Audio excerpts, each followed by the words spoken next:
Hello guys, आप सबका स्वागत है हमारे यूट्यूब चैनल शुभ ऑनलाइन क्लासेस में। और आज की वीडियो में हम डिस्कस करेंगे हिस्ट्री ऑफ अकाउंटिंग। ये वीडियो मेरा बेस्ड है हिंदी और इंग्लिश दोनों ही लैंग्वेज में। तो हिंदी और इंग्लिश दोनों ही लैंग्वेज के जो स्टूडेंट हैं उनको कोई प्रॉब्लम नहीं होने वाली है। आप आसानी से इसको समझ सकते हैं, देख सकते हैं और अपनी नॉलेज को इंक्रीज़ कर सकते हैं। स्टार्ट करते हैं अपने वीडियो को।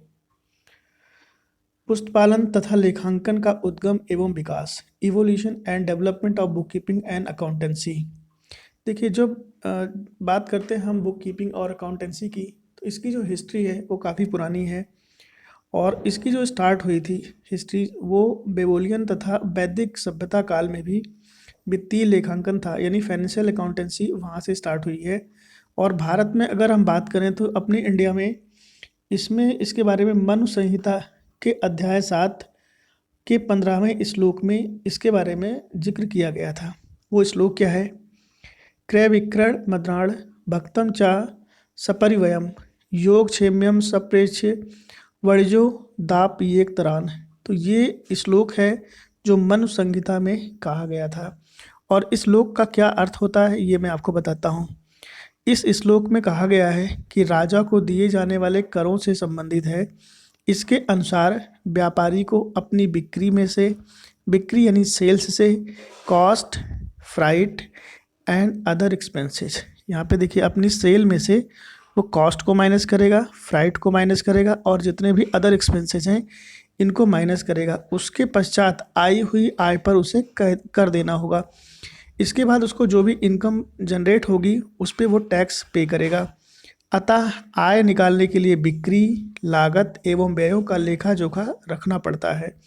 तो यहाँ पे जो इनकम जनरेट होगी उससे वो सेल्स, कॉस्ट एंड एक्सपेंसेस का ट्रीटमेंट यानी अकाउंटिंग ट्रीटमेंट अपने यहाँ रखेगा, जिससे स्पष्ट होता है कि अति प्राचीन काल में भी लेखाकर्म की झलक दिखाई पड़ी है। यानी यहाँ पे भी अकाउंटिंग आपको देखने को मिली है। कहाँ पे? जब हमारे देश में मनु संहिता अध्याय 7 और 157वें श्लोक में इसका जिक्र किया है। तो ये प्राचीन भारत की बात हो रही है। अब बात करते हैं जो अकाउंटेंसी है इसका उद्गम कहाँ से हुआ है। फ्रांसिसियन ऑफ ल्यूकस पैसियोली को पुस्तपालन का जन्मदाता कहा जाता है। सन 1494 में इटली के वेनिस नगर में इनकी पुस्तक, इन्होंने एक बुक लिखी थी इटली के वेनिस नगर में, और इनका नाम क्या है? Lucas Pacioli. ये इनको हम कहते हैं अकाउंटेंसी का फादर। ये अकाउंटेंसी के फादर के नाम से जाने जाते हैं। ये पर्टिकुलर टॉपिक पे आपसे कई बार क्वेश्चन पूछा जाता है। इन्होंने एक पुस्तक लिखी थी जिसका नाम है द कंप्यूसेट स्क्रिप्चरिस। तो ये बुक इन्होंने प्रकाशित की थी, पब्लिश की थी, जिसे पुस्तपालन यानी बुक कीपिंग की फर्स्ट बुक माना जाता है।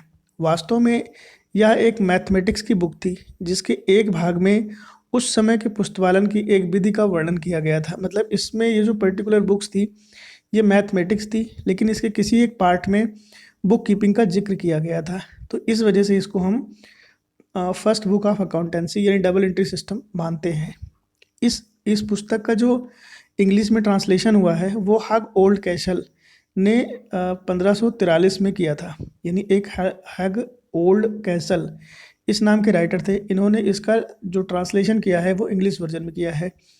इस पुस्तक के प्रकाशन से पूर्व डबल एंट्री सिस्टम जो था वो बिखरे हुए रूप में था। मतलब कहीं भी कोई पर्टिकुलर, जैसे अभी है हमारे यहाँ तो एक सिस्टम बना हुआ है डबल एंट्री सिस्टम का, लेकिन पहले नहीं था। कुछ लोग मानते थे, कुछ लोग नहीं मानते थे या वो प्रचलन में था, यानी वो काम तो करता था लेकिन किसी को पता नहीं था। अब कैसे काम करता था ये समझिएगा। जैसे प्राचीन काल में कुछ लोगों के पास चावल हुआ करता था तो उनके पास गेहूं नहीं होता था, कुछ के पास आटा होता था तो उनके पास सब्जी नहीं होती थी।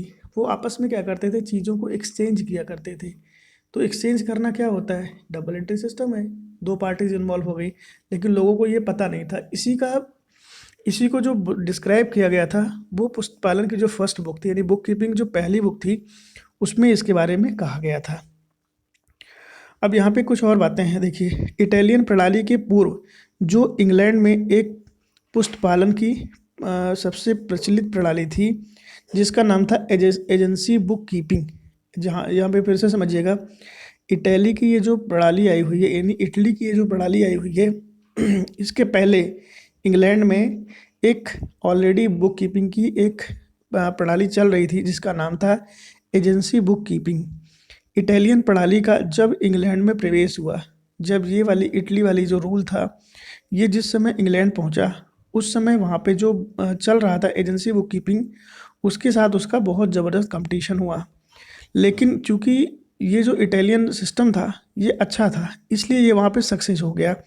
तो इसको बाद में 17वीं शताब्दी में पश्चिमी यूरोप में पुस्तपालन की इटालियन प्रणाली में अनेक परिवर्तन हुए, जो कि हॉलैंड में सन 1605 में प्रकाशित स्टेविन नामक पुस्तक से और इंग्लैंड के मालिनेस की सन 1622, 1636, 1656 एवं 1686 की पुस्तकों में इसको स्पष्ट रूप से दिखाया गया था। जर्नल और लेजर में प्रयोग में आने वाले शब्दों में भी परिवर्तन हुए।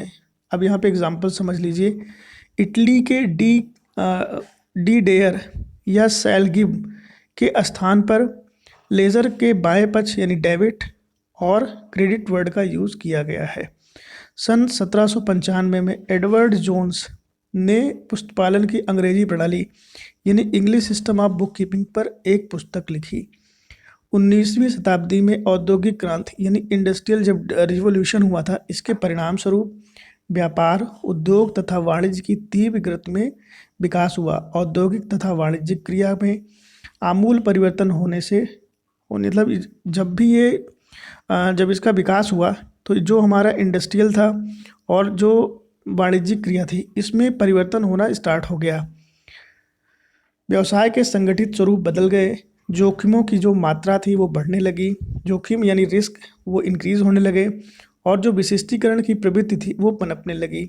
इन परिवर्तित परिस्थितियों की आवश्यकताओं की पूर्ति की दशा में प्रयास के कारण दूसरा चरण प्रारंभ हुआ, जिसे अकाउंटेंसी अथवा अकाउंटिंग कहा जाने लगा। लेखाकर्म के अंतर्गत चालू व्यवसाय को निश्चित अवधियों में बांट दिया गया ताकि एक निश्चित अवधि के अंत में उसका परिणाम लाभ अथवा हानि के रूप में ज्ञात किया जा सके और उसकी आर्थिक स्थिति ज्ञात की जा सके। इस प्रकार 19वीं शताब्दी में लेन देन को लिखने संबंधी क्रिया स्पष्ट रूप से दो भागों में डिवाइड हो गई, जिसको बुक कीपिंग और अकाउंटेंसी का नाम दिया गया। यानी जब हम साइंस की बात करें तो साइंस का रूप धारण करने के लिए निमित्त इसके निश्चित एवं सर्वमान्य नियमों एवं सिद्धांतों का चयन होना चाहिए, तो इसको हम साइंस बोलते हैं। लेखाकर्म पुस्तक की तुलना में उच्च स्तरीय माना जाता है। पुस्तपालन लिखने की क्रिया यंत्रवत एवं लिपिकीय प्रकृति की मानी जाती है। इसके विपरीत लेखाकर्म में अधिक दक्षता, कौशल और अनुभव की आवश्यकता होती है। तो यहाँ पे अगर हम बात करें अकाउंटिंग में, तो अकाउंटिंग में आपको मैक्सिमम नॉलेज चाहिए, एलिजिबिलिटी चाहिए और एक्सपीरियंस की भी जो नेसेसरी नीड होती है, ये सारी चीज़ें होनी चाहिए।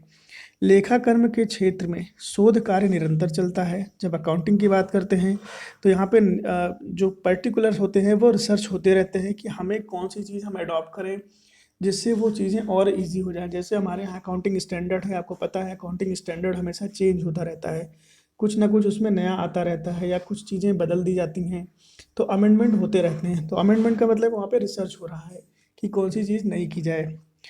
उत्पादन क्रियाओं पर सीमांत नियंत्रण की आवश्यकताओं ने लागत लेखांकन को जन्म दिया है। जब भी हम प्रोडक्शन की बात करते हैं तो वहाँ पे हम एक कॉस्ट अकाउंटिंग की बात करते हैं, क्योंकि कॉस्ट अकाउंटिंग एक ऐसा सिस्टम है जिसमें अगर हम कॉस्ट अकाउंटिंग के थ्रू कोई काम कोई प्रोडक्शन करते हैं तो वहाँ पे आपकी जो कॉस्ट होती है वो मिनिमम होती है, क्योंकि वहाँ पे रूल्स अच्छे ऐसे अप्लाई किए जाते हैं जिससे कॉस्ट को कम करके अपनी जो प्रॉफिट है और इफ़िशियंसी है, प्रोडक्शन है, उसको बढ़ाया जा सके।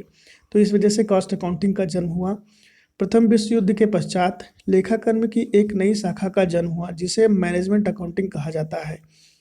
लेखा पुस्तकों में बहुत सी महत्वपूर्ण सूचनाएं आंकड़ों के रूप में उपलब्ध होती हैं, जिनका संग्रह करके विभिन्न प्रकार के विवरण तथा प्रतिवेदन यानी रिपोर्ट्स तैयार किए जाते हैं, जो प्रबंधकों के लिए उनके संचालन कार्य में आवश्यक निर्णय लेने के लिए बहुत सहायक सिद्ध होते हैं।